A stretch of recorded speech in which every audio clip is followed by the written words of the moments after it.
We know the power of the tongue, right? So the tongue is called in the Bible like a little spark, and a little spark can cause a huge fire or conflagration. And we've had tons of those in Southern California in recent days, and we know how horrific they can be. So just a little spark, and all it takes to do that.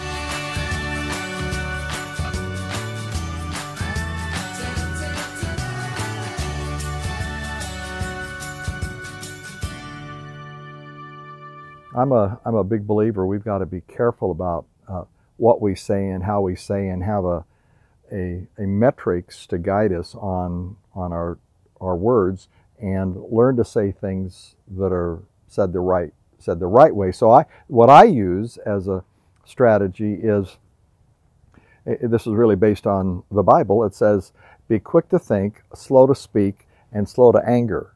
Now, a lot of us just turn that all the way around, and we're quick to anger, quick to speak, and slow to think. And so we react instead of respond. And I'm a big believer that we've got to learn to use our head and respond with our minds versus react with our emotions. So quick to think, slow to speak, slow to anger. And I'm also a big believer, and it's what I teach in our course, is whenever I speak, I ought to ask these questions and be sure I'm answering them and speaking, communicating through this, where I say, is it true? Is what I'm saying true? Which is mean I'm not just saying it from my perspective, but it's really true. Is it kind? That's a big one. We live in such an uncivil world today that people aren't really kind with one another. I hate that, and it's very destructive to the human spirit. And then, is it necessary? Do I need to say it? And there's an old proverb that says, even a fool seems wise if it keeps his mouth shut. And that's really, really true. So is it true? Is it kind? Is it necessary? If it's necessary, you want to be sure that you're using the other two. So that means, is it really true? So a lot of times, say, we may have heard someone said something about us and we're offended by it, and we may react to that. We'll tend to think the best, which is a dangerous thing to do. The better thing to do is to sit down and say, I wonder if that's true in the first place. And so I'm better off trying to address that, but going to the person in a kind way and a necessary way, because I want clarity, and say, I heard the other day that someone said this, or that you said this about me from another person. And I find that hard to believe you said that, but I wanted to ask you. I didn't want to jump to a conclusion. Can you tell me what was said, or how you felt about it, or what you're thinking? And that way you're addressing it, but you're also dealing with it honestly, and you're seeking out the truth, so you're not jumping to a negative conclusion about the truth. So I'm a big believer that we speak the truth, but we speak it with love and grace, and a part of that means that we care for people enough that we actually give them extra room.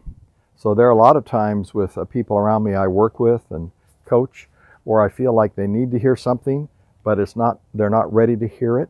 So it's not necessary for them to hear that at the moment. I want to say it. It's true.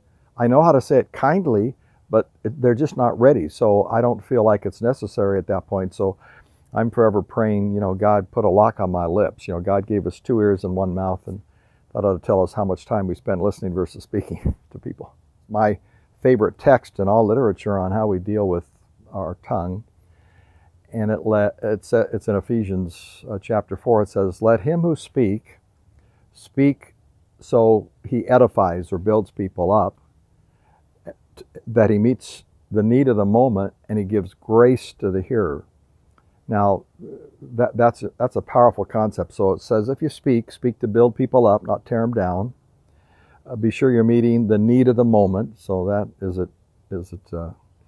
it necessary? And it gives grace to the hearer. That's a powerful concept, because grace means the power and the encouragement and the heart to move forward. And it helps me in communications to remember one of my favorite quotes by George Bernard Shaw, who said this: in the right key, you can say anything.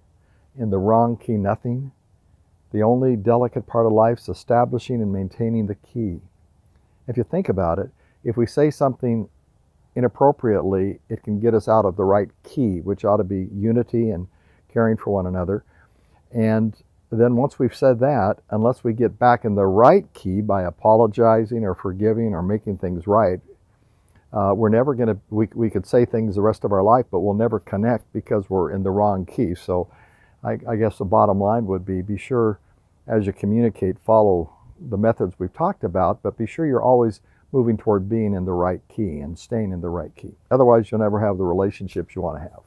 Probably the best place would be to my website, which is just www.ronjenson, Jenson, ronjenson.com, and we have lots of free tools and courses and other things we make available there. But it's all around helping people make a life, not just a living. And part of making a life, a big part, is intimate relationships, and so that's where this comes in.